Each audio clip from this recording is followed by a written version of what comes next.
સુરેન્દ્રનગરમાં સસ્તા અનાજના દુકાનદારોએ રેલી યોજી સરકાર સામે મોરચો માંડ્યો છે।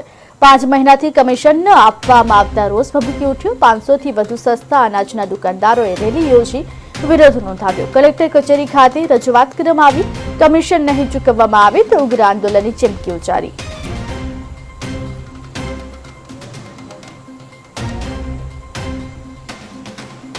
અમારી સોફ્ટવેરની માંગણી છે। સોફ્ટવેર દર મહિને 15 દિવસ બંધ રહે છે। અમુક ગોડાઉનમાં જણસી 30 તારીખ સુધી આવતી નથી। ગયા મહિને અમારે ચુડા તાલુકામાં 30 તારીખ સુધી ચણા આવ્યા નહોતા। એના હિસાબે ગ્રાહક સાથે ઘર્ષણ થાય।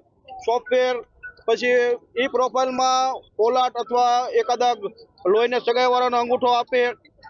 દુકાનદાર અમારો હાજો માંદો થયો હોય તો એના હિસાબે દુકાન બંધ રહે, ગ્રાહક સાથે ઘર્ષણ થાય છે। એના હિસાબે અને કમિશન અમારું સમયસર તો મળતું જ નથી। જો મારા સુરેન્દ્રનગર જિલ્લાના વેપારીઓને નિયમિત મળતું કમિશન પોષણક્ષમ આવક જે છે એ સમય મર્યાદામાં નહીં મળે તો મારો સુરેન્દ્રનગર જિલ્લાનો દુકાનદાર કોઈ પણ પ્રકારનું ચલણ કે પેમેન્ટ જનરેટ નહીં કરે કે વિતરણ વ્યવસ્થામાં નહીં જોડવાય। આ વિતરણ વ્યવસ્થા જો ખોરંભે થાય, અટકે તો એની તમામ જવાબદારી પુરવઠા વિભાગની રહેશે, નહીં કે મારા એપીએસ દુકાનદારો।